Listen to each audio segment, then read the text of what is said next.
드디어 28과 마태복음입니다. 성경의 저자들을 사용하실 때 그 사람의 개성을 이용하셨다라는 것을 보게 됩니다.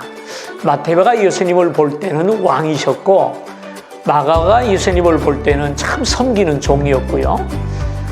누가가 예수님을 볼 때는 그냥 평범한 사람으로부터 시작이 되는 것처럼 보여요. 그러나 반면에 요한이 볼 때에는 그는 하나님의 아들이고 하나님이셨다라는 것을 강조하죠. 이 네 가지는 어느 게 맞고 어느 게 틀리다가 아니라 네 가지 시각이 모여서 입체적인 예수님의 모습을 보여주신다, 이렇게 말씀을 하시면 되겠습니다. 특별히 마태, 마가, 누가복음을 공관복음이라 그러는데요. 이 공관복음과 요한복음은 또 특별히 또 차이가 좀 납니다. 오늘 그 교재에 나옵니다만은요. 공관복음의 저자들은 예수님의 생애, 그리고 외적인 모습, 인간적이고 공적인 면을 우리에게 보여주는가 하면, 요한복음은 예수님의 생애의 내적인 모습, 그리고 신적이고 개인적인 면들을 부각해서 보여주는 특징이 있다, 이렇게 생각하시고요. 마태복음을 읽을 때는 이걸 좀 명심하면서 읽으셨으면 좋겠어요. 마태는 예수님을 왕으로 보고 있구나, 그분은 만왕의 왕이셨구나, 이렇게 보면 되겠습니다. 마태복음을 지은 사람은 마태라고 하는 사람이죠. 마태는 원래 세금 징수원이었습니다. 예수님 당시에 보면은 예수님께서 세리와 죄인들을 함께 하셨다, 이런 얘기가 자주 나와요. 거기서 말하는 세리와 죄인은 그 당시에 대표적인 면허를 딴 죄인들이죠. 그래서 세리는 로마의 앞잡이가 되어서 세금을 걷어서 로마에 바치는 세금 징수원을 얘기하고요. 그 다음에 죄인들 할 때는 주로 로마 군인들에게 몸을 파는 여인들을 이야기할 때 이렇게 사용을 합니다. 그래서 이 마태는 세금 징수원으로서 모든 사람들에게 지탄의 대상이었어요. 세관에 앉아서 세금을 걷다가 예수님의 부름을 받게 되죠. 다른 성경을 보면은 마태 이름을 레위라 이렇게 소개를 하기도 합니다. 그래서 세금 징수원으로 많은 사람에게 비난의 대상이었지만 예수님의 제자가 된 사람이 바로 마태복음이고요. 자기가 만난 예수님을 기록한 분이 또 마태이기도 합니다. 마태복음의 중심 메시지는 이는 선지자를 통하여 말씀하신 바를 이루려 하심이라. 예수님의 모든 행위와 말씀을 구약과 연관지어서 구약의 선지자들이 예언한 것이 성취됨이, 바로 성취가 예수님이시다라는 이야기를 많이 하고 있습니다. 그래서 선지자를 통하여 말씀하신 바를 이루려 하심이라라는 단어가 문장이 12번이 나온다, 이렇게 말씀을 하죠. 네 번째는 본서의 구조입니다. 크게 셋으로 나누어지는데요. 1장에서 4장 11절까지가 개요입니다. 예수님의 족보, 주님의 탄생과 세례와 시험 받으시는 이야기가 나오고요. 두 번째로 예수님의 갈릴리 사역이 나옵니다. 4장 12절에서 18장까지 갈릴리에서의 사역.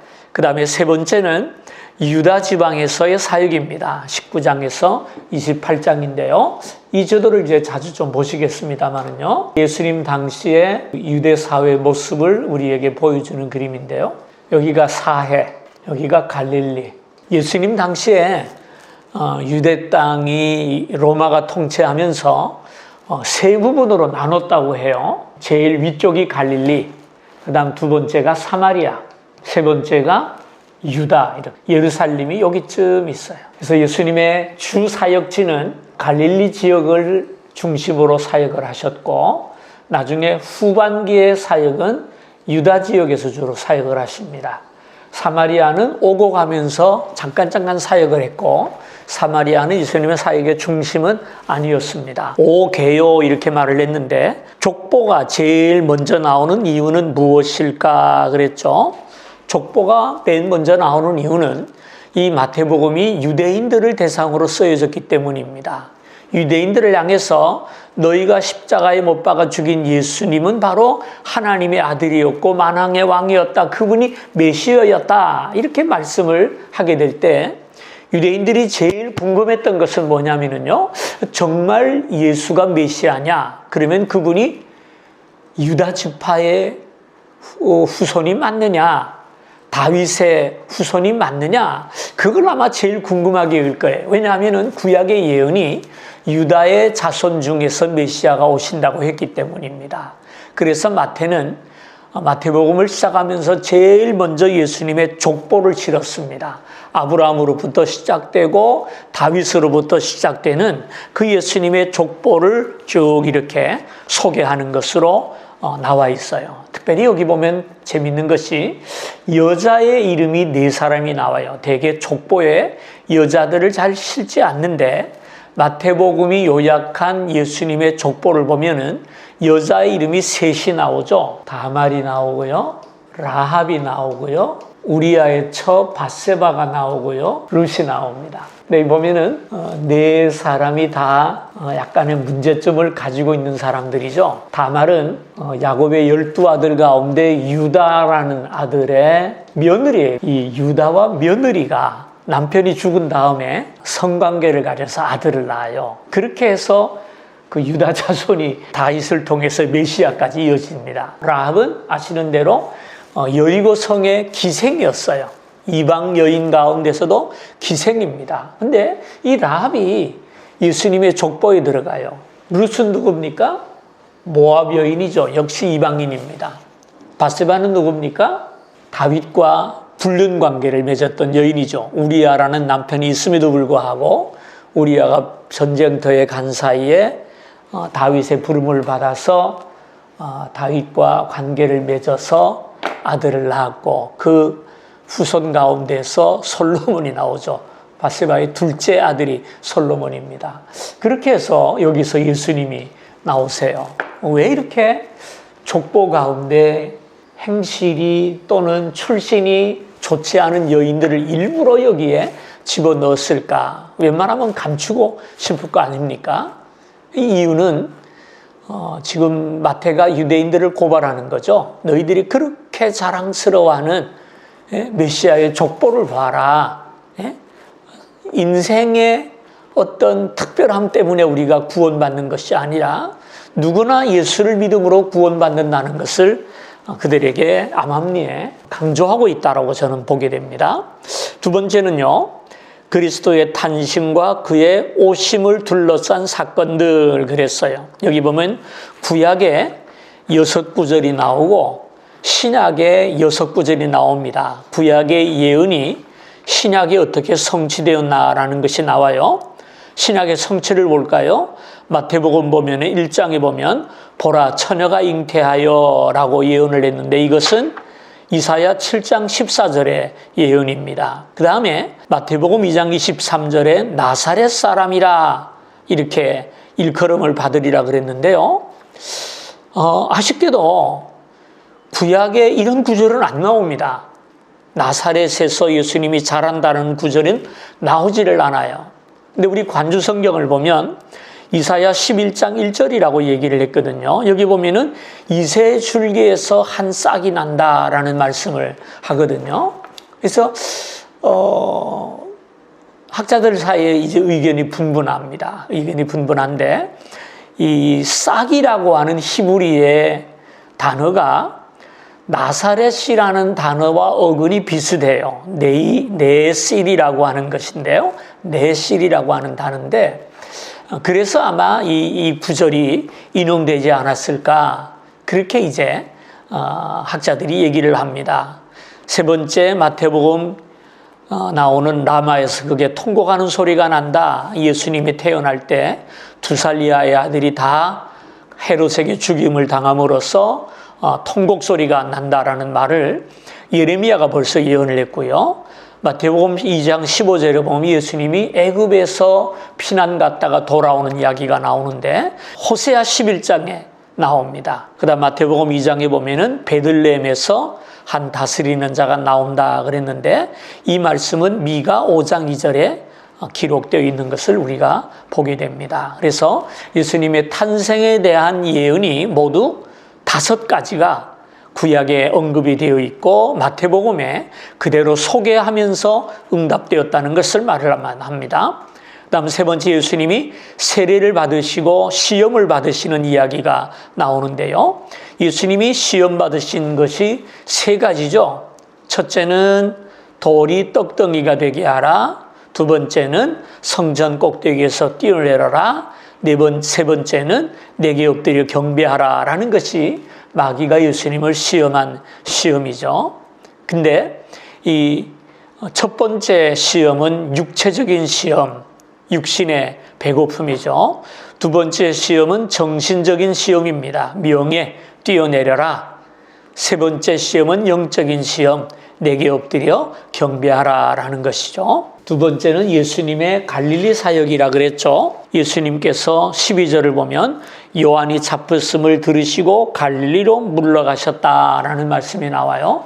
세례 요한이 헤롯에게 참수를 당해서 죽게 되죠. 그러면서 예수님이 본격적으로 사역을 시작하는 것을 보게 됩니다. 그래서 마태복음에 갈릴리 사역에서 제일 먼저 나오는 것이 예수님의 가르침이죠. 여기서 나오는 것이 산상수훈이라고 합니다. 5장에서 7장까지 이어지는데요. 산에서 받았다 해서 산상수훈이라 그러게 하고요.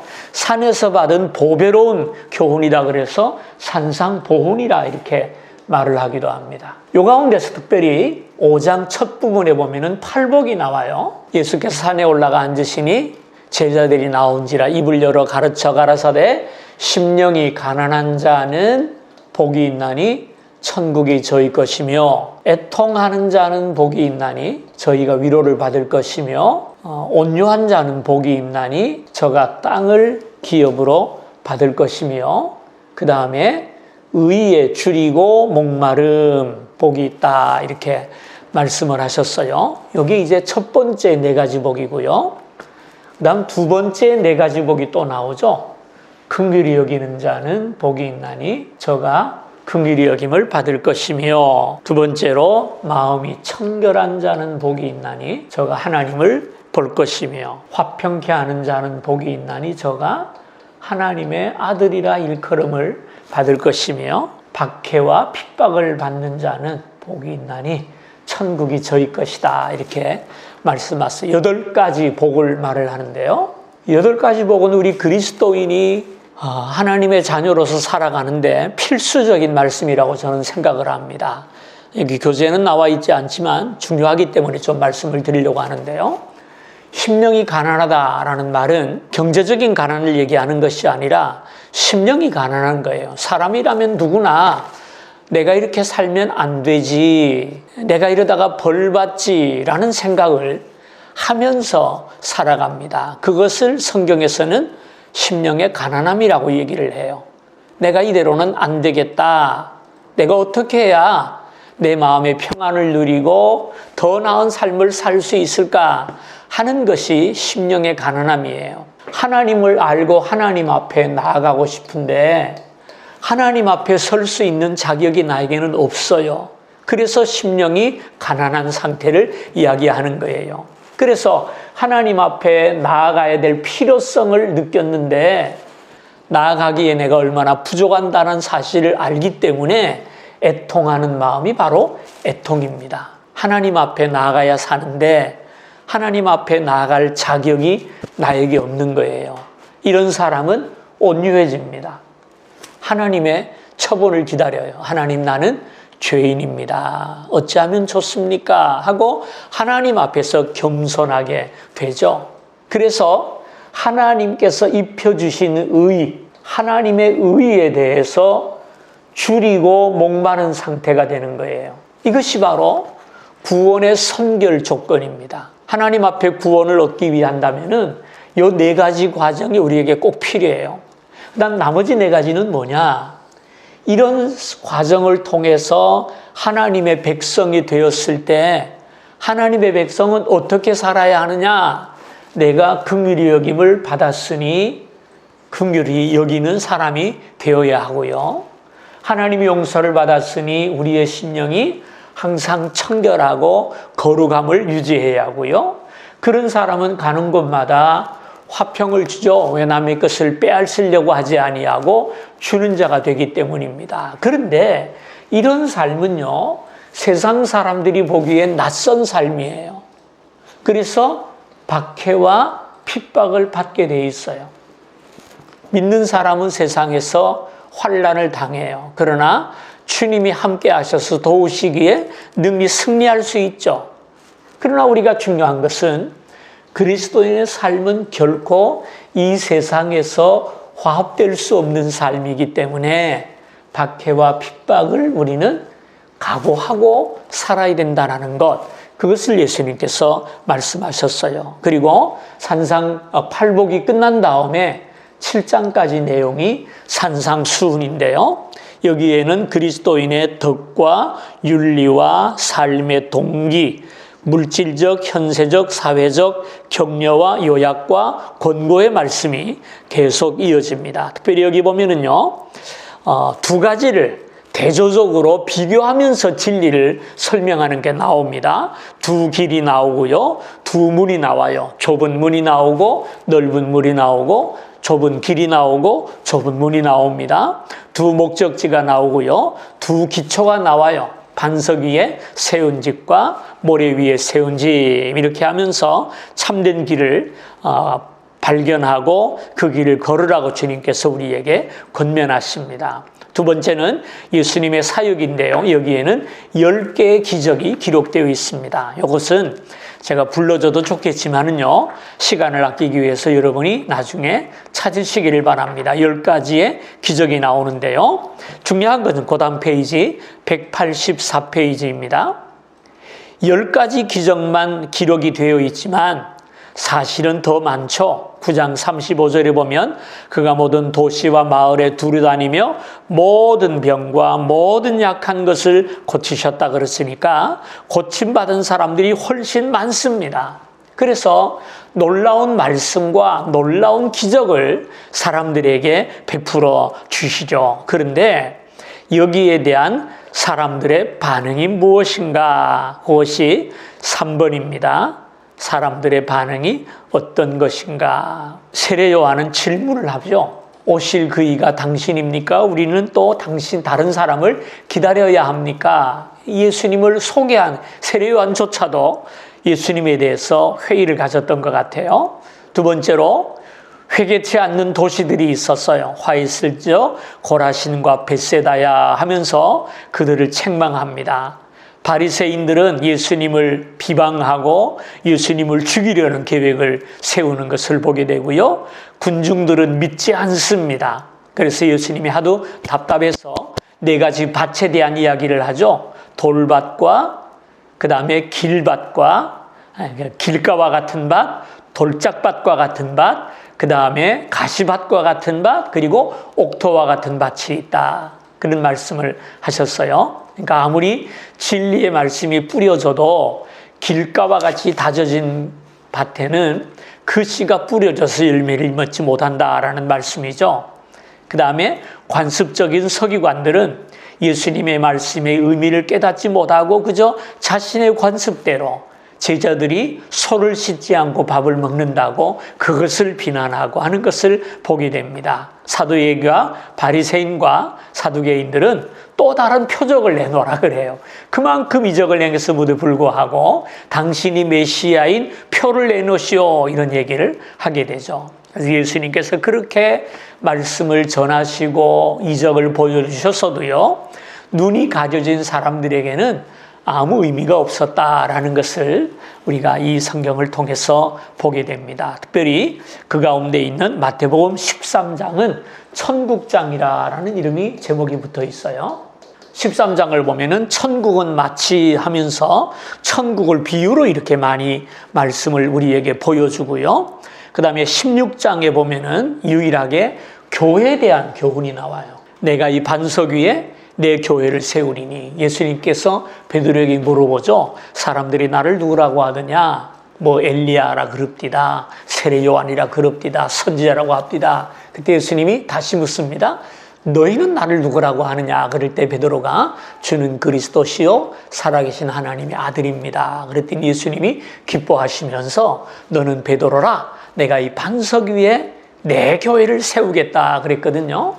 이 반석은 베드로를 말하는 것이 아니라 베드로의 고백, 신앙의 고백, 그 복음의 말씀 위에 세운다라는 말씀을 우리에게 주셨어요. 엊그저께 제가 김영석 교수 102살인가 그렇잖아요. 그분이 이렇게 유튜브 강의 나온 것을 잠깐 들었더니 그분이 그런 얘기를 하더라고요. 오늘 교회를 조금 이분이 비판적인 시각으로 봐요. 그러면서 성경 어디에도, 신약 예수님이 어디에도 교회를 얘기한 적이 없다, 그런 말씀을 하시던데 정말 그런가 했는데 보니까 마태복음 예수님께서 교회를 말씀하셨어요. 에클레시아라고요.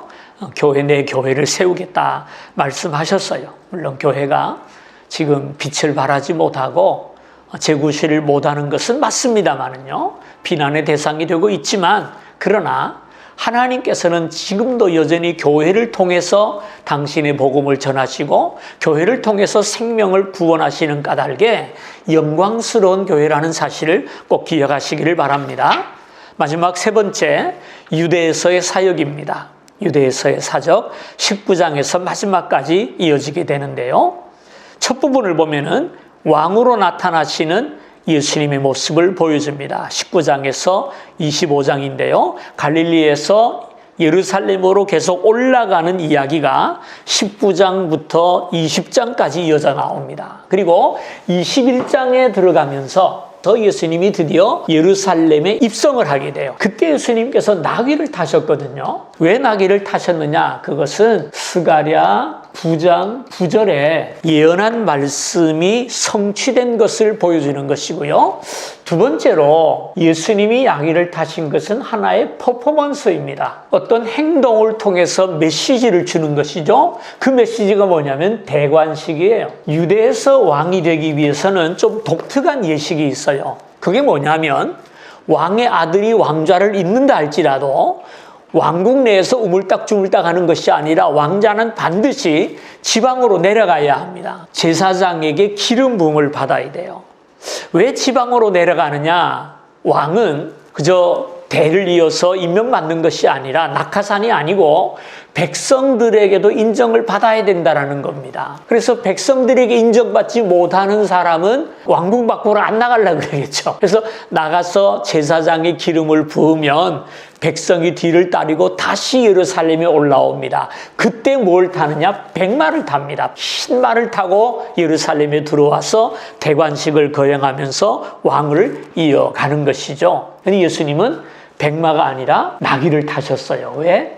겸손한 왕, 섬기는 왕이심을 우리에게 보여주는 것이죠. 그리고 21장 끝에 가서 보면은요, 예수님과 바리새인들과의 어떤 갈등의 이야기가 나옵니다. 그러면서 예수님께서 화 있을진저 바리새인과 서기관들이여 하면서 아까 마태복음 5장에 8가지 팔복을 얘기했잖아요. 여기서 예수님은 8가지 화를 얘기하세요. 팔화. 화 있을진저라는 말씀이 18절에서 23절까지 모두 8번이 나옵니다. 여러분들이 한번 읽어보시면 되겠습니다. 그 다음에 24장, 25장에서는 감람산 강화가 나옵니다. 감람산 설교가 나오는데요. 이 설교의 내용은 종말에 대한 예언이었죠. 우리가 지금도 보고 있습니다마는요, 지진과 전쟁과 갈등이 그치지 않을 것을 말씀하셨어요. 그리고 두 번째로 26장에서 17장은 십자가 사건입니다. 주님은 하나님의 아들이심에도 불구하고 이 땅에 오셔서 버림을 받으시고 고난을 받으셨어요. 첫째는 주님의 제자들에게 버림을 받으셨어요. 가룟 유다가 예수님을 팔아먹죠.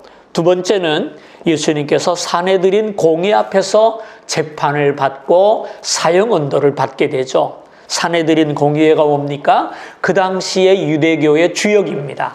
바리새인, 서기관, 사두개인들이 모여서 이 이스라엘을 이끌어가는 하나의 최고기관인데 거기에서 재판을 받게 되고, 세 번째는요, 로마의 통치자 앞에서도 재판을 받게 됩니다. 근데 재밌는 것은 유대인의 종교 지도자들이 죄인이라고 했는데 로마의 법정에서는 죄 없다고 얘기를 했어요. 빌라도가 그랬잖아요. 나는 이 사람에게서 죄를 찾지 못했다라고 선언을 하죠. 그럼에도 불구하고 유대인들이 밀란을 일으키는 걸 두려워서 빌라도가 십자가에 내어주고 네 번째로 십자가에 못 박히게 되죠. 예수님이 십자가에 못 박혀 죽으시는 장면을 마태는 아주 자세하게 소개를 합니다. 그 어떤 복음서보다도 더 자세하게 묘사하면서 여러 가지 기적들을 보여주죠. 한낮에 어두움이 임하게 되었고요. 땅이 진동하고 바위가 터지고 무덤이 열리고 성소의 휘장 위에서 아래부터 찢어져 내렸다라는 말씀을 주고 있어요. 세 번째, 영광스러운 부활에 대한 모습이 28장에 나옵니다. 20절밖에 안 되는 이 짧은 장에서 우리들의 모든 믿음의 승리의 결정을 제시해 주고 있다. 마태의 관심은 사실에 대한 신학적인 논점에 관심이 있지 않고 오직 사실 그 자체에 있다. 그래서 예수님의 부활을 아주 자세하게 묘사합니다. 천사가 부활의 소식을 알리고요. 예수님께서 여인들에게 부활의 모습을 보여주고요. 유대 당국자들이 그것은 거짓말이라고 소문을 내고요. 11 제자와 우리들에게 주님이 오셔서 보여주시고 부활의 몸을 보여주시고 그들에게 주시는 명령이 기록되어 있습니다. 마지막 기타가 나오는데요. 주님께서는 13장에서 비유들을 사용하신 말씀을 이유를 밝힌다. 왜 예수님께서 비유로 말씀하셨느냐? 천국의 비밀을 아는 것이 너희에게는 허락되었지만 다른 사람들에게는 허락되지 않았다라는 말씀을 하세요. 예수님이 비유를 말씀하신 데에는요, 예수님의 설교를 보면 비유가 참 많아요. 그래서 우리 설교도 쉽게 해야 되는 것이 맞다고 얘기를 해요. 쉬운 설교가 제일 좋은 설교라고 말을 하는 이유가, 첫째는 깨닫기가 쉽잖아요. 두 번째는 귀가 있는 사람만 들어요. 이 귀는 육체의 귀를 말하는 게 들을 귀를 얘기합니다. 비유로 얘기함으로써 어떤 사람에게는 쉽지만 어떤 사람에게는 이해할 수 없는 그런 내용이 되기도 합니다. 이게 비유의 특징입니다. 이솝우화를 보고 웃을 수 있는 사람이 있고 무슨 말인지를 모르는 사람도 사실은 있어요. 근데 되게 자기가 해당되는 사람이 잘 깨닫지를 못해요. 참 특이하죠? 예수님의 비유의 특징입니다. 두 번째로 베드로와 교회에 대해서는 아까 말씀을 드렸고요. 세 번째 감람산 설교, 이 마지막 날에 대한 기록입니다. 참 신기한 것이요. 이단들이 비유를 많이 사용을 해요. 그러면서 들을 게 있는 사람만 듣는다. 그렇게 얘기를 하는데 이단들이 비유를 많이 사용하는 이유는요. 또 있어요. 그건 뭐냐 하면은 갖다 붙이기 좋으니까. 예를 들어가지고 예수님이 배 이물에서 주무셨잖아요. 이것을 가지고 희한하게 해석을 합니다. 예수님이 타신, 이 옛날에 한 교부가 그런 설교를 했는데 예수님이 타신 배 이렇게 해가지고는요. 이걸 설명을 하는 거예요. 고물은 뭐냐? 물은 뭐냐? 배는 뭐냐? 돛은 뭐냐? 고물은 뭐냐? 이렇게 해가지고는 다 의미를 붙여가지고 글뜻하게 설교를 하는데 여기서 주시는 말씀은 예수님이 주무셨다는 거지 어디서 주무셨느냐? 중요한 게 아닙니다. 비유는 한 가지만을 이야기하는 거야. 여러 가지 얘기를 하는 게 아니에요. 그러니까 비유에서 우리가 취할 것은 한 가지이지 여러 개가 아니에요. 이걸 우리가 항상 명심해야 되는데 이단들의 특징은 여기 갖다 붙이고 저기 갖다 붙이고 하면 많이 갖다 붙이는 겁니다. 복음서에 보면 예수님이 십자가 위에서 남기신 7가지 말씀이 있어요. 뭐가 나오냐 하면은 용, 낙, 자, 기, 갈, 성, 혼. 아버지여 저들을 용서하소서. 두 번째는 오늘 밤 내가 나와 함께 낙원에 있으리라. 세 번째는 예수님이 요한에게 어머니를 가리키면서 보라 내 어머니입니다. 어머니에게는 보소서 당신의 자식이니다. 그래서 자식입니다. 그 다음에 기는 뭐냐? 엘리 엘리 레마 사박더니 왜 나를 버리십니까? 갈은 뭡니까? 내가 목마르다. 성은 뭡니까? 다 이루었다. 성취를 얘기하고요. 혼이 뭡니까? 내 영혼을 아버지 손에 부탁하나이다 라는 것이 혼이죠. 7가지 말씀을 마치고 숨을 거두셨습니다. 복습을 볼까요? 마태는 그리스도를 만왕의 왕으로 제시한다. 마태, 마가, 누가복음은 무엇이라고 불리는가? 공관복음이라 그랬죠. 마태복음의 중심 주제는 무엇입니까? 하나님의 왕국이죠. 마태복음의 족보와 누가의 족보가 다른 이유는 무엇인가? 마태복음은 아브라함부터 내려오는 족보고요. 누가는 밑에서 위로 올라가는 족보다 말씀을 드렸습니다. 마태는 예수님께서 주로 2장소에서 사역하셨다고 기록했다. 그 장소는 어디인가? 갈릴리와 유다 땅이죠. 네, 오늘 여기까지 수고하셨습니다.